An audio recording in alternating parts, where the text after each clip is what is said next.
Hello aspirants, welcome to our YouTube channel Adhan Path, and today we will start with another important topic of polity, that is directive principles of state policy. जो fundamental rights था वो हमारा cover हो चुका है, दोनों ही parts हमने cover कर लिए। अब हम इम्पोर्टेंट टॉपिक है एक जो दूसरा, वो है directive principles of state policy. वो हम इसमें कर लेंगे कवर, और जितने भी एडिशनल और बेसिक फैक्ट्स होंगे, कंसेप्ट्स होंगे, वो मैं आपको बता दूंगी, जिससे कि जो ये पूरा टॉपिक है वो हम यहीं के यहीं कंप्लीट कर लेंगे। ठीक है। अगर हम बात करते हैं directive principles of state policy, तो सबसे इंपॉर्टेंट चीज जो हमें याद रखनी है वो ये है कि ये कौन से पार्ट में है, पार्ट 4। ठीक है। दूसरा, इसके आर्टिकल्स कौन से हैं, आर्टिकल 36 से 51 क्या है, डीपीएसपी। और एक इम्पॉर्टेंट बात ये कि ये कौन से कॉन्स्टिट्यूशन से, किसके कॉन्स्टिट्यूशन से बोरो किया हमने, वो है आयरिश कॉन्स्टिट्यूशन, आयरिश कॉन्स्टिट्यूशन। और जब हमने अपना पार्ट्स, आर्टिकल्स एंड शेड्यूल्स और सोर्सेज किए थे ना, तब मैंने आपको बहुत बार बताया था कि जो डीपीएसपी है वो काफी बार पूछा जाता है कि ये कौन से कॉन्स्टिट्यूशन से हमने लिया है, तो ये है आयरिश कॉन्स्टिट्यूशन, आयरलैंड के। आपको इसी वीडियो को ऐसे ही यूज करना है जैसे आपने पहली वीडियोस को यूज किया है। मैं आपको क्वेश्चन बोलूंगी, आप आंसर लिखेंगे और उसके बाद आप अपने आंसर को चेक कर सकते हैं। ठीक है।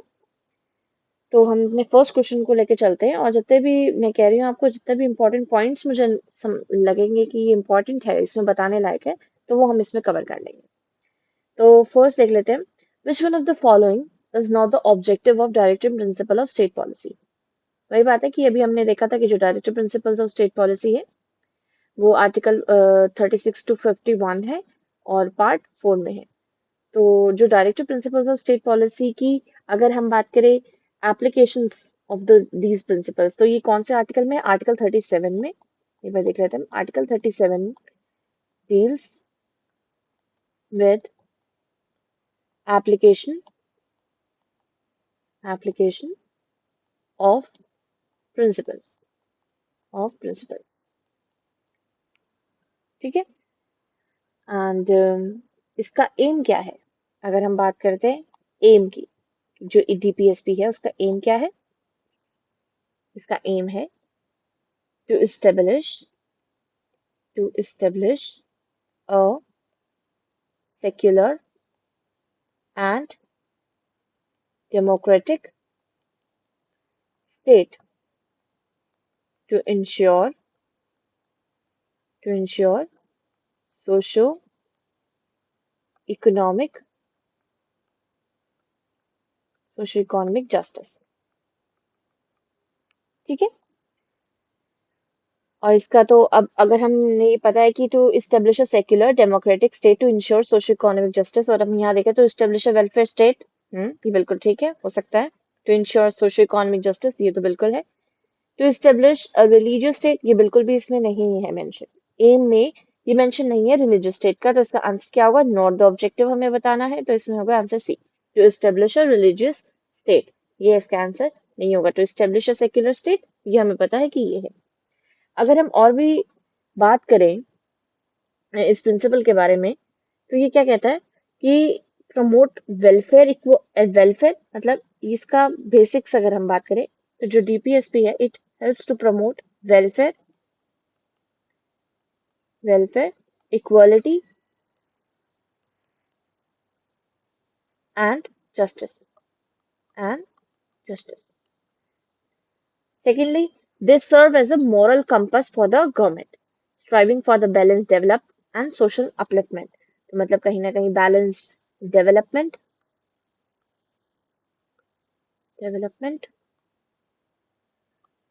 And social upliftment. ठीक है। And it is integral to shaping policies and governance. Next question हम देख लेते हैं, तो इसका आंसर क्या है, to establish a religious state, C. Next है, how are directive principles of state policy different from fundamental rights. ठीक है। Former is for union government and later is for state government. Former is part of constitution whereas later is not. Directive principles are not enforceable whereas fundamental rights can be enforced and none of these. तो इसका answer है सी, That is, directive principles are not enforceable, whereas fundamental rights can be enforced. अगर हम बात करें differences की तो मैं एक्सप्लेन कर देती हूँ. डीपीएसपी एक साइड लिख लेते हैं हम, और फंडामेंटल राइट्स. ठीक है, तो जो डीपीएसपी है, they are non justiciable. Non justiciable मतलब अगर इन केस ऑफ वायलेशन तो they are not legally enforceable by the courts. Whereas जो फंडामेंटल राइट्स हैं वो जस्टिसिएबल इन नेचर है. Justiciable in nature. ठीक है, मतलब in case of violations legally they can be enforceable by the courts. अगर हम बात करें डीपीएसपी की तो they are positive in nature. Positive in nature. और जो फंडामेंटल राइट्स है they are negative in nature. Okay, DPSP, they have a moral and political sanctions. Moral and political sanction. और फंडामेंटल राइट्स की बात करें तो they are legally sanctioned. Legally sanctioned. ठीक है, अगर डीपीएसपी की एम की बात कर रहे हैं हम, अभी हमने जैसे कि ऊपर देखा था, aim establishing social and economic democracy. Establishing social and economic democracy. और अगर हम फंडामेंटल राइट की एम की बात करें तो it aims at establishing political democracy. Political democracy. DPSP जो होता है, डीपीएसपी कलेक्टिवली प्रमोट करता है कम्युनिटी वेलफेयर. तो मतलब इट प्रमोट्स कम्युनिटी वेलफेयर, मतलब ग्रुप ऑफ पीपल जो होते हैं उनका वेलफेयर. वेयर एज इंडिविजुअली अगर वेलफेयर प्रमोट कर रहा है तो वो है fundamental rights. Welfare of the individual.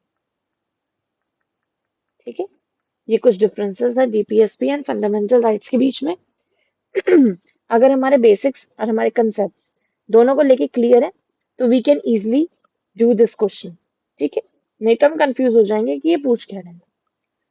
Next question देख लेते हैं. Consider the following statement.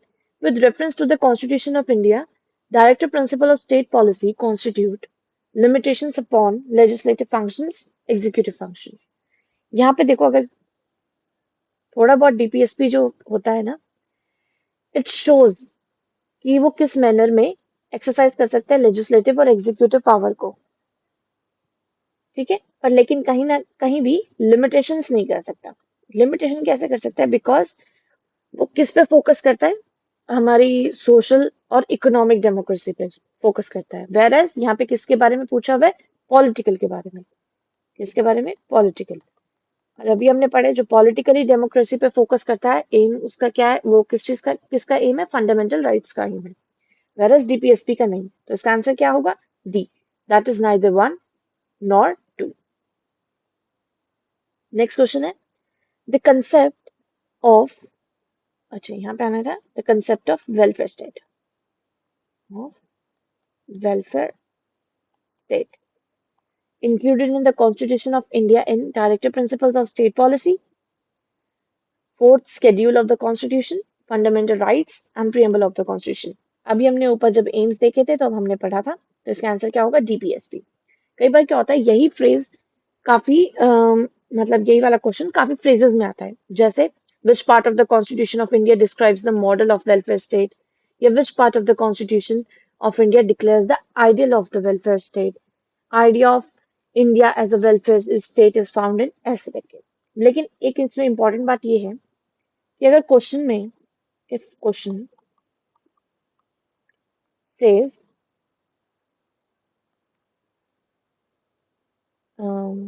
says that welfare state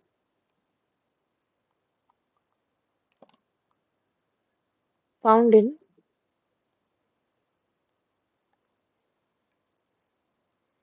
तो अगर ऑप्शन में है फंडामेंटल ड्यूटीज,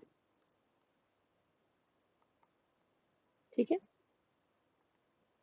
प्लस डीपीएसपी। तो आप जाना fundamental duties plus DPSP, but लेकिन अगर उसमें ऑप्शन फंडामेंटल ड्यूटीज तो है, डीपीएसपी भी है, लेकिन कहीं भी आंसर बोथ का नहीं है, तब उस आप में प्रायोरिटी देंगे आप डीपीएसपी को। तो इसका आंसर क्या होगा फिर, डीपीएसपी। ठीक है, इस चीज का बिल्कुल ध्यान रखें, क्योंकि ये एक दो बार पूछा गया है ऐसे ही करके। तो इसका आंसर था डीपीएसपी ए। तो नेक्स्ट क्वेश्चन देख लेते हैं, the DPSP of the constitution of India is taken from the constitution of which country. ये अभी हमने सबसे पहले इसी के बारे में बात करी है कि जो हमारा डीपीएसपी है वो कौन से पार्ट में है, 4 में। उसके आर्टिकल्स कहाँ से, 36 से 51 तक। और ये हमने कौन से कॉन्स्टिट्यूशन से लिया है, आयरिश कॉन्स्टिट्यूशन। कौन सी कंट्री से, आयरलैंड से। ठीक है, नेक्स्ट है, equal pay for equal work has been ensured in the Indian constitution as one of the. इसका आंसर होगा B, that is DPSP, equal pay for equal work. सबसे बड़ी बात ये है कि अभी हमने इसको फंडामेंटल राइट्स वाले में भी पढ़ा था, equal pay for equal work, article 14, 16 and article 39D। ठीक है, ये आर्टिकल 39D है। ठीक है, इसमें क्या है, ये कहीं ना कहीं जो प्रियम्बल के सोशलिस्ट वर्ड है ना, उसको रिजेंबल करते हैं।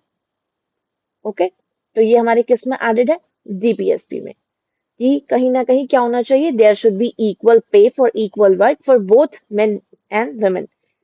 अब क्या हो सकता है, इसमें एक और चीज ऐड होती है, both men and women. Assertion reason में भी आपसे ये पूछा जा सकता है, जिसमें आपको ये भी लिखा जा सकता है कि it's only for men, only for women. पर नहीं, इसका आंसर क्या होगा, both men and women are included in this equal pay for equal work. तो इसका आंसर होगा डीपीएसपी। नेक्स्ट क्वेश्चन है, which one of the following articles directs the state to organise the panchayat, that is village panchayat. अगर हम उसकी बात करें, ये जो क्वेश्चन है ना, काफी बार पूछा गया है अलग अलग पीसीएस एग्जामिनेशन में, काफी बार। और कई बार तो एक ही एग्जामिनेशन, जैसे यूपी पीसीएस का अगर हम लेके चल रहे हैं, तो उसमें 3-4 बार पूछा गया है। ठीक है, तो इसका आंसर है B, that is article 40, to organise village panchayat and endow them with the necessary powers and authority. ये तो है ही, और endow them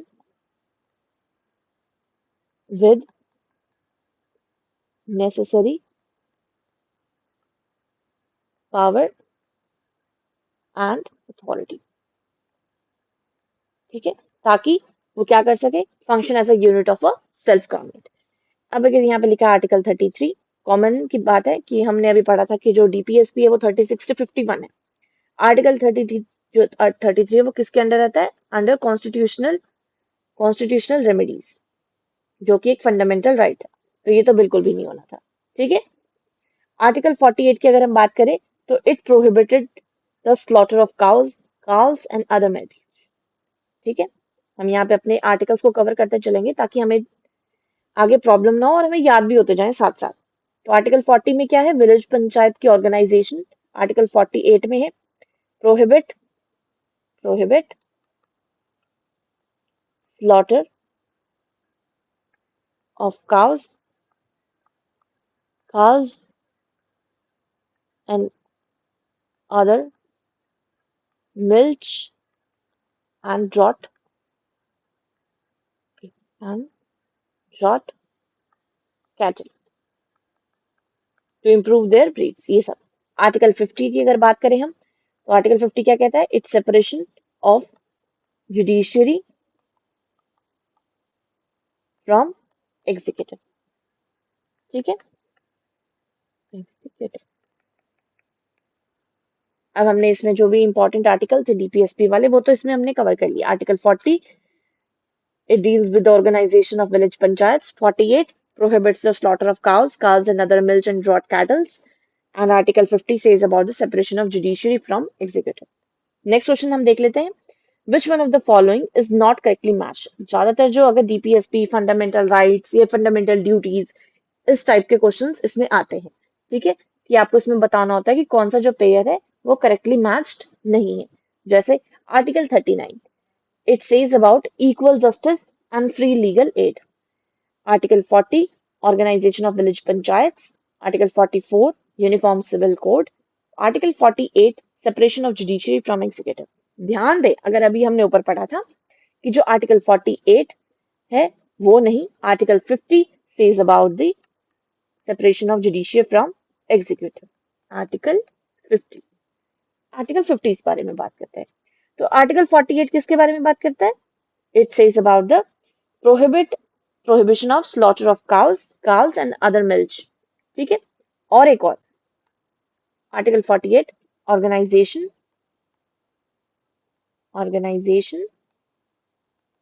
of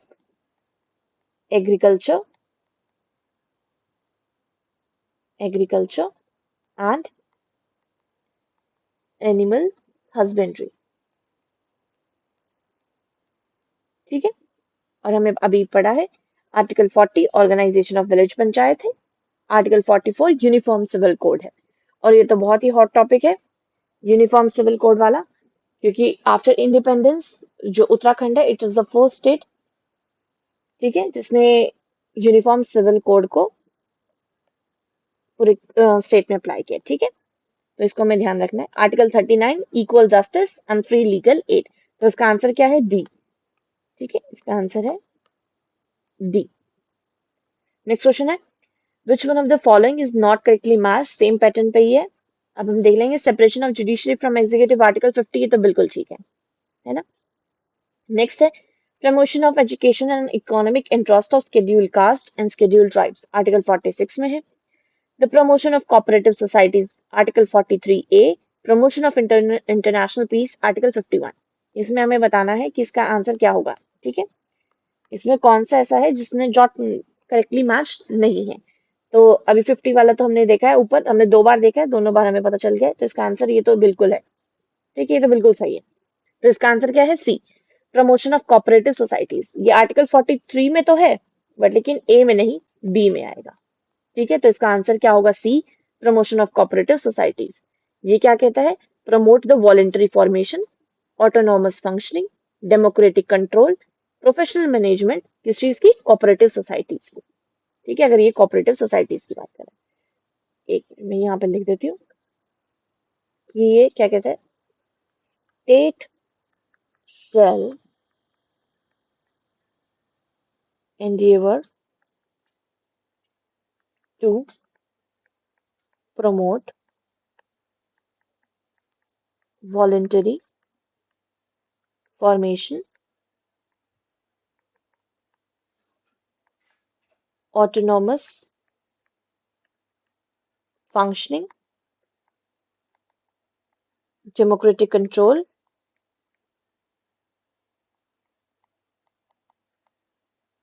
and professional management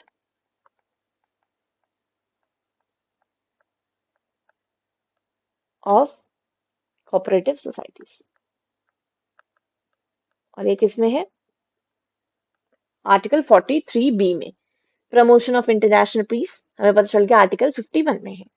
ठीक है, एक और चीज याद रखें कि अगर क्वेश्चन आता है कि which article deals with the Indian foreign policy, ठीक है, तो उसका आंसर क्या होगा? आर्टिकल 51। ये भी याद रखें क्योंकि कई बार क्या होता है कि फ्रेज चेंज कर देते हैं, कंसेप्ट वही होता है। ठीक है, तो इसका आंसर था C, that is promotion of cooperative societies. अब हमें अब तक कितने आर्टिकल्स याद हो गए? हमें पता चल गया कि article 40 village organisation, village panchayat organisation के बारे में बात करता है। Article 48 prohibits the slaughter of cows, calves and other milch draught cattle. Article 50, separation of judiciary from executive. Article 39A, ठीक है, equal justice and free legal aid की। Article 44 uniform civil code. ठीक है, 46 promotion of education and economic interest, and article 51 it is for the promotion of international peace. ठीक है, next question देख लेते हैं हम। क्वेश्चन नंबर 10 assertion है MNREGA is providing employment to at least one member of the eligible household and for a minimum period of 100 days in a year. Reason, right to employment is enumerated in part 3 of the constitution. देखो अभी तो हमें पता चल रहा है कि हमें डीपीएसपी का काम कर रहे हैं, तो ऑब्वियसली बात है यहाँ पे फंडामेंटल राइट्स की तो बात नहीं हो रही होगी। ठीक है, पार्ट 3। तो इसका आंसर क्या होगा? A is true but R is false. लेकिन एग्जामिनेशन में ऐसा नहीं होता। सबसे पहले हम देखेंगे कि जो मनरेगा है वो ये क्या है?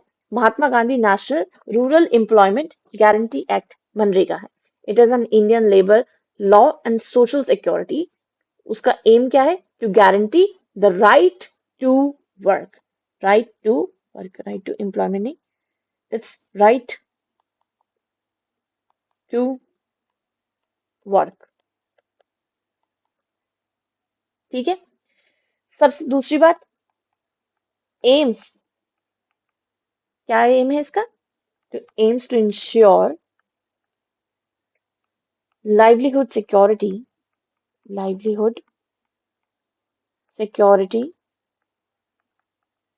in rural areas, in rural areas by providing at least 100 days of employment in a financial year, मतलब पूरे एक साल में, to every household whose adult member has been volunteered to unskilled manual work। ठीक है, तो ये तो बिल्कुल ठीक है। दूसरी बात है, it ensures the livelihood security in rural areas. कहीं ना कहीं कम्युनिटी वेलफेयर, कम्युनिटी डेवलपमेंट की बात हो रही है, तो ये फंडामेंटल राइट कैसे हो सकता है? It is an GPSP. तो ये किसमें इंक्लूडेड है? डीपीएसपी में। ठीक है, ये डीपीएसपी का पार्ट है। तो इसका आंसर क्या है? A is true but R is false. Next question देख लेते हैं। Which of the following article was inserted by 42nd constitution amendment to provide for participation of workers in management? तो इसका आंसर क्या होगा? इसका आंसर है 43A। दैट इज, ये जो आर्टिकल था ये 42nd अमेंडमेंट में ऐड हुआ था, इसलिए इसका आंसर है डी। 40 जो 43A, ये किसके बारे में बात करता है? It says about the participation of workers in management of industries. It says about participation of workers in management, in management of industries। ठीक है, और ये किसके, ये जो प्रोविजन है वो किस में ऐड हुआ था? 42nd कॉन्स्टिट्यूशनल अमेंडमेंट 1976 में। ठीक है, नेक्स्ट देख लेते हैं। Which of the following was not added to DPSP by 42nd Amendment of the Constitution? अब इसमें बताना है कि 42nd Constitution Amendment Act में कौन सा ऐड नहीं हुआ था।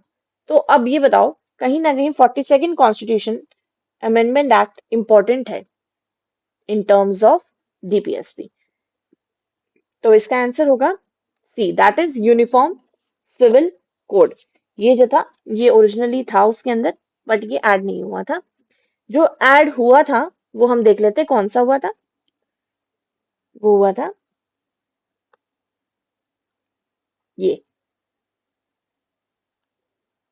तो है आर्टिकल 44। कौन से 3 प्रोविजंस ऐड हुए थे? वो थे आर्टिकल 39F, 39A, 43A। ठीक है, तो ये तो आर्टिकल 44 है, तो ये तो नहीं हुआ था ऐड, तो इसको, ये है हमारा आंसर। लेकिन 39F कौन सा है? 39F is this, protection of children and youth from exploitation. 39A अभी हमने ऊपर पढ़ा ही था, equal justice and free legal add. और 43A, participation of workers in the management of industries, ये भी हमने अभी ऊपर पढ़ा ही था। ठीक है, नेक्स्ट है, which of the following is are included in directive principles of state policy? Prohibition of trafficking in human being and forced labor, prohibition of consumption except for medicinal purpose of intoxicating drinks and of other drugs which are injurious to health। तो इसमें बताना है कि कौन सा DPSP का part है, मतलब कौन सा डीपीएसपी में इंक्लूडेड है। तो इसका आंसर होगा B, that is two only. वो कैसे? Prohibition of trafficking in human beings and forced labour, ये किस में आता है? Under article, under article 23। ठीक है, तो इसका मतलब ये किस चीज का पार्ट है? ये पार्ट है फंडामेंटल राइट्स का। डीपीएसपी एंड फंडामेंटल राइट्स में जो हमारी राइट्स हैं, हम उसमें कंफ्यूज हो जाते हैं कि कौन सा डीपीएसपी में है, कौन सा फंडामेंटल राइट्स में, बिकॉज कहीं ना कहीं सिमिलैरिटी तो है ही, ठीक है, रिफ्लेक्शंस तो है ही, लेकिन हमें जो आर्टिकल्स है ना उनका एग्जैक्ट हमें पता होना चाहिए। इससे क्या होगा, हम कंफ्यूज नहीं होंगे। अब हमें पता है जो prohibition of trafficking in human beings and force labour है, ये आर्टिकल 23 में है। Prohibition of consumption except for the medicinal purposes, ये किस में आता है? ये डीपीएसपी में आता है, आर्टिकल 47, आर्टिकल 47 के अंडर, ठीक है, तो इस चीज का ध्यान रखना। तो इसका आंसर क्या होगा? Two only. ऐसे कई बार क्वेश्चन आ जाते हैं और क्या हो जाता है कि मिक्स के जब पूछते हैं तो हम कंफ्यूज हो जाते हैं उसमें, तो उस चीज का हमें ध्यान रखना है। इसलिए मैंने कहा था फंडामेंटल राइट्स जब हम पढ़ रहे थे कि जितने भी आर्टिकल्स हैं, जितनी हमारी राइट्स हैं, हमारी 6 राइट्स हैं, कौन सा आर्टिकल किसके अंडर है वो हमें पता होना चाहिए, ठीक है। ऐसे ही डीपीएसपी में 36 to 51 है और हमें पता होना चाहिए कि कौन सा आर्टिकल, बेसिक्स तो पता ही होना चाहिए कंसेप्ट कि जो कौन सा आर्टिकल है वो किस चीज के बारे में डील करता है, ठीक है। तो नेक्स्ट क्वेश्चन देख लेते हैं। Consider the following provisions under the directive principles of state policy as enshrined in Constitution of India. ठीक है, securing uniform civil code for citizens, okay, organizing village panchayat, promoting cottage industries in rural areas, securing for all workers reasonable leisures and cultural opportunities. और इसमें पूछा है which of the above are the Gandhian principles. Okay, Gandhian principles के बारे में पूछा है। तो एक बात हमें यहाँ पे ये नोट करनी है कि जो हमारा डीपीएसपी है ना, एक पेज,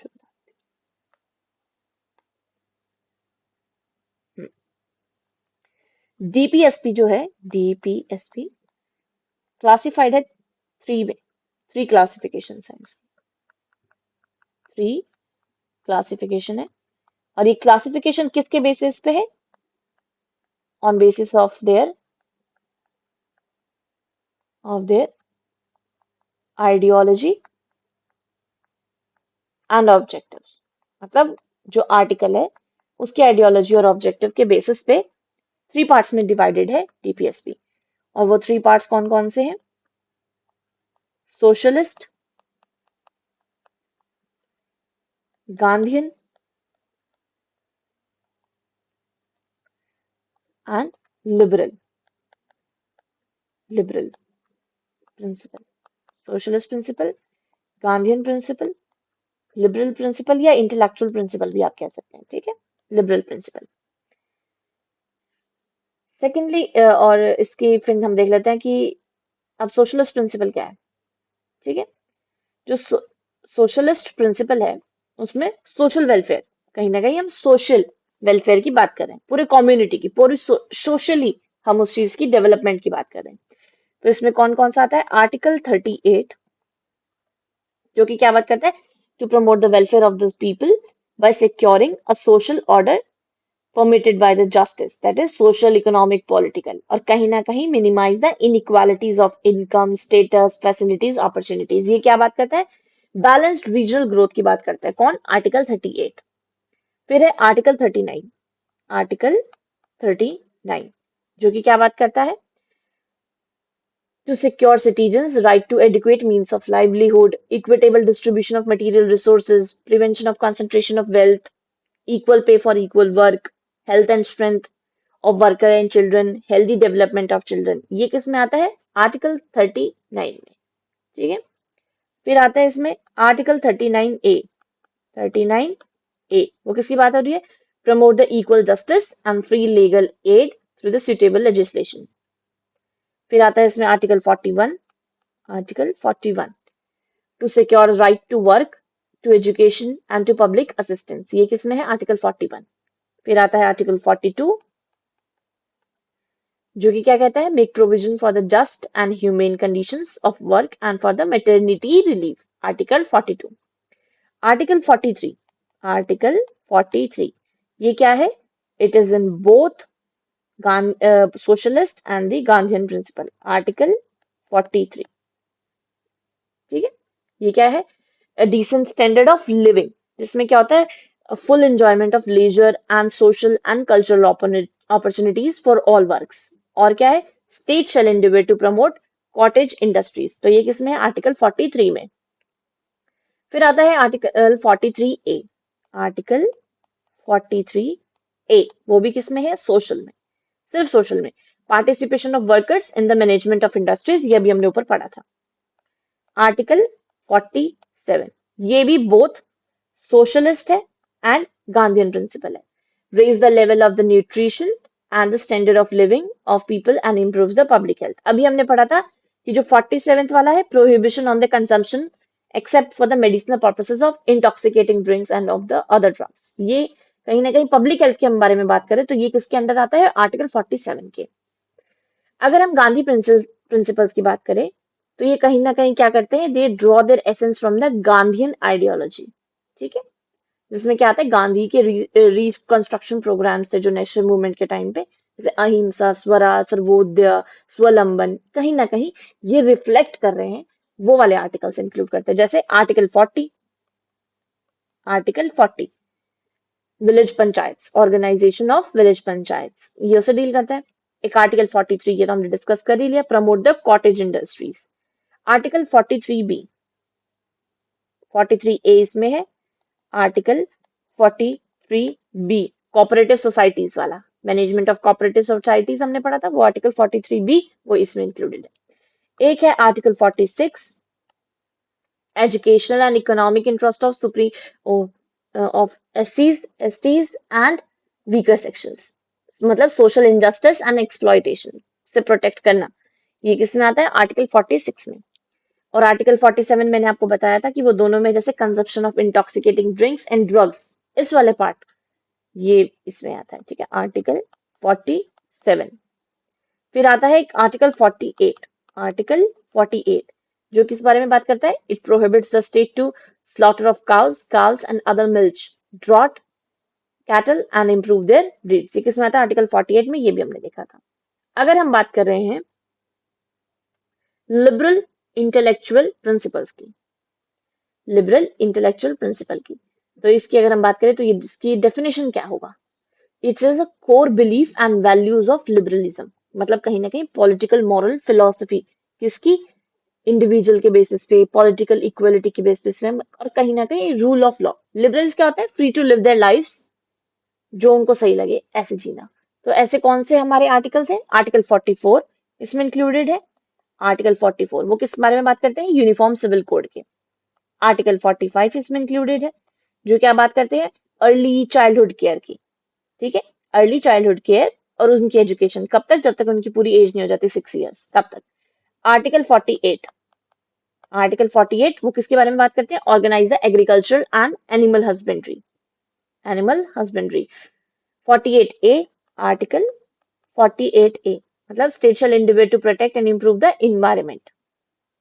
आर्टिकल 49 जिसमें protect monuments, places and objects of artistic and historic interest. Article 50 जो हमने पढ़ा ही था, separation of judiciary from the executive. और article 51 promote the international peace and security, maintain just and honorable relation between the nations, foster respect for the international law and treaty, encourage settlement of international disputes। ये चीज किस में आती है हमारी? ये आती है लिबरल में। ठीक है, ये हमें इसमें याद रखना है। तो अगर अब हम क्वेश्चन को देखें तो हमें बताना है इसमें गांधीयन प्रिंसिपल किस में रिफ्लेक्टेड है? सिक्योरिंग यूनिफॉर्म सिविल कोड, ये किस चीज का है? आर्टिकल 44 है ये तो। Organising, article 40। Promoting, article 48। ठीक है, और ये reasonable restriction securing for the, article 39 में था ये शायद। मतलब ये कहीं ये सोशल प्रिंसिपल है। ठीक है, और ये हमारा लिबरल प्रिंसिपल है, लिबरल। तो आर्टिकल 40 एंड 48 जो है ये हमारा गांधीयन हुआ। ठीक है, गांधीयन प्रिंसिपल। तो इसका आंसर क्या होगा? 2 एंड 3। इसका आंसर है B, that is 2 and 3।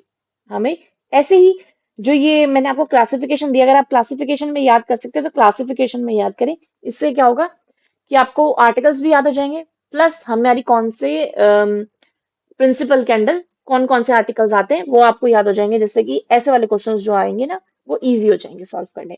Next है The directive principle of state policy is a check which is paid on bank's convenience. Who said it? ये किसने कहा था? मैंने आपको पहले ही बताया था कि जो ये सेइंग वाले क्वेश्चंस होते हैं कि ये स्टेटमेंट किसने दिया था, ये बहुत इंपॉर्टेंट होते हैं। तो इसका आंसर है केटी शाह। क्या है? केटी शाह। अगर हम देखें तो डॉक्टर अंबेडकर जी ने कहा था इनको नोवेल फीचर्स। क्या कहा था इन्हें? Novel features. नोवेल फीचर्स उनकी सिग्निफिकेंस को हाईलाइट करते हुए कहा था कि they are the core philosophy and soul of the constitution. Heart and soul article 32 था, वो याद रखें, इसको कंफ्यूज ना करना। ठीक है। और जो ग्रेनवेल ऑस्टिन थे, मैं आपको बता दूं, ग्रेनवेल ऑस्टिन, उन्होंने इसको मतलब क्या टर्म किया था? Conscience of the constitution. Conscience of the constitution. ये किसने कहा था? ग्रेनवेल ऑस्टिन ने। ठीक है। मतलब कहीं ना कहीं ये मॉरल कंपेस की तरह सर्व करते हैं, ठीक है, टूवर्ड्स द इंडिया के लिए, for the equitable enlightenment society. ठीक है। ये सब किसने कहा था? ये किसने कहा था?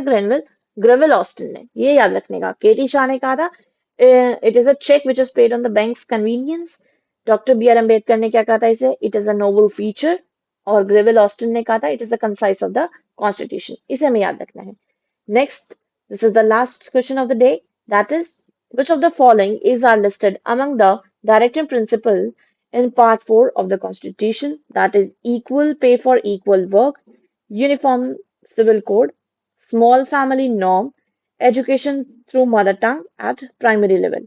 तो इसका आंसर क्या होगा? ये देखिए, equal pay for equal work हमें पता है कि ये 39 के डी में था। यूनिफॉर्म सिविल कोड हमने पता था आर्टिकल 44 में पढ़ा है हमने। स्मॉल फैमिली नॉर्म हमने पढ़ा ही नहीं। ठीक है। एजुकेशन के बारे में बात तो जरूर है, लेकिन थ्रू मदर टंग ये हमने नहीं पढ़ा। ठीक है। तो इसका आंसर क्या होगा? 1 and 2। 1 स्मॉल 3 को अगर आप एलिमिनेट करें, 3 को एलिमिनेट कर दिया, फिर आंसर बचता है 1 2 and 1 to 4। मदर टंग के बारे में हमने बात ही नहीं करी थी, तो 4 को भी एलिमिनेट करेंगे तो इसका आंसर होगा बी, दैट इज 1 and 2। और जो ये education through mother tongue eight primary level है, ये कौन से आर्टिकल के अंडर बात कर रखी है हमने? आर्टिकल 350 ए, जो कि क्या किससे डील करता है कि जो एवरी स्टेट है, मतलब हर स्टेट, और हर स्टेट की जो लोकल अथॉरिटी है वो क्या करेगी? ऐसी एडिक्वेट फैसिलिटीज को प्रोवाइड करेगी ताकि जो इंस्ट्रक्शन है वो मदर टंग में दिए जा सके at the primary stage of education. ठीक है। तो इसका आंसर क्या होगा? 1 and 2, equal pay for equal work. जो मुझे लगता है कुछ एक इम्पॉर्टेंट है, मैं आपको इसमें एक बार बता देती हूँ। वो ये है कि कॉन्स्टिट्यूशन, हमने 42nd कॉन्स्टिट्यूशन अमेंडमेंट की बात करी थी। 3 अमेंडमेंट्स हुए हैं। एक तो 42nd constitution, 42nd constitutional amendment. ठीक है। 1976, इसमें 3 जो डायरेक्टिव्स ऐड हुए हैं वो कौन कौन से? 39A हमने पता है, फ्री लीगल एड। नेक्स्ट है participation of workers in management of industries, वो कौन सा आर्टिकल था? Article 43A। और 43B कौन सा है? कॉपरेटिव्स। फिर आप बात हुई थी आर्टिकल 48A की, to protect and improve the environment. फिर हुआ था 44th अमेंडमेंट। 44th अमेंडमेंट, उसमें किससे बारे में बात हुई है? उन्होंने क्या किया है? आर्टिकल 38, आर्टिकल जो 38 था उसमें सेक्शन 2 को इंसर्ट किया। ठीक है। और जो 86th है अमेंडमेंट, उसमें क्या हुआ था? उन्होंने आर्टिकल 45 का, आर्टिकल 45 का जो सब्जेक्ट मैटर है उसमें चेंजेस किए थे। तो कहीं ना कहीं ये रिलेटेड टू एजुकेशन वाला था। आर्टिकल 42 नहीं, इट्स 45।